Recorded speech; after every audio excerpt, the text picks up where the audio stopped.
Hello, in this video of the Mine Simulator TMS, we're going to start to look at the inputs into the simulation. In this video, we're just going to go through the simulation description. This is the main menu of the Mine Simulator input-output spreadsheet. When you're using this spreadsheet, if you ever want to go back to the main menu, you can click on Main Menu from the tabs, or you can press the F3 button to return to the main menu. To go to the simulation descriptions, you go to General tab and then to Simulation Description.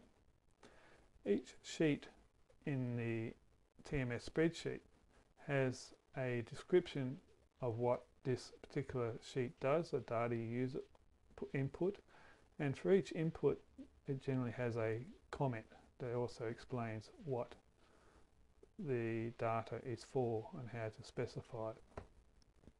The main reasons for this simulation description sheet is to set the start and end date for your simulation. So in this case it starts at the 1st of January and finishes on the 31st of December 2019. There's a time factor.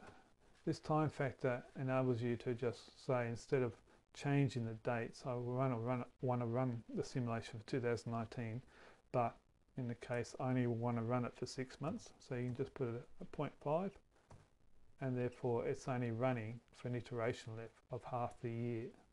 Okay, so this is how you can change how long you want the simulation to run for without actually changing the dates. So I'll just change it back to running for the full year.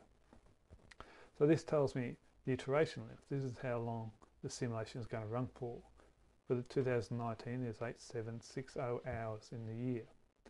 And then you can specify number of hours in the year.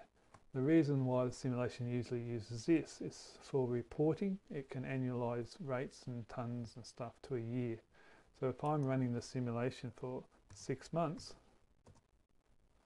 i.e. 4,380 hours, when it writes out the data, it writes it out annualized, not it write out the tons that will be produced per year, not tons produced for those 6 months. Okay.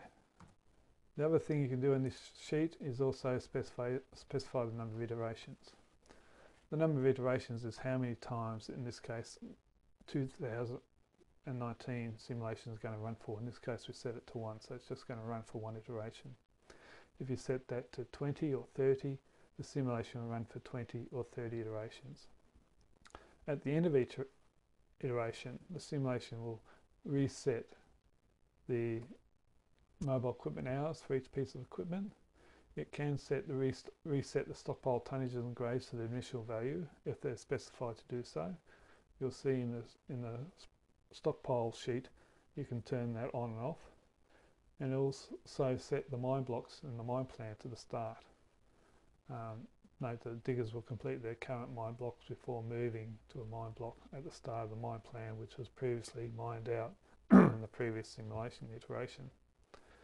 There's also a few other things that go on at the end of iterations, just to reset the simulation ready for the next iteration.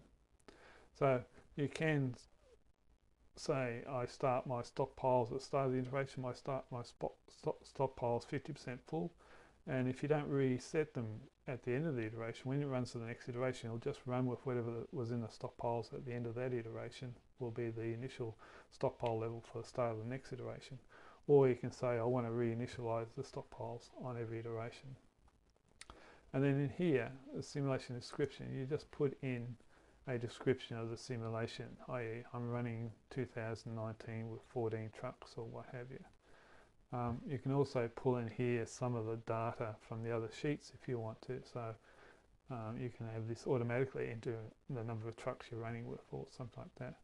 And also on some cases you can put in here a description of the results, just a summary thing of what the biggest, when you analyse the results, these are the biggest things I found, just so you've got a memory jogger when you come back, if you look at this spreadsheet in 6 months' time, what actually happened in that simulation. So I think I've covered everything there.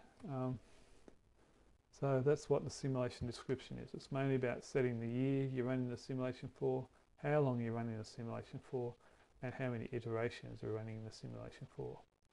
So that's it. Thank you.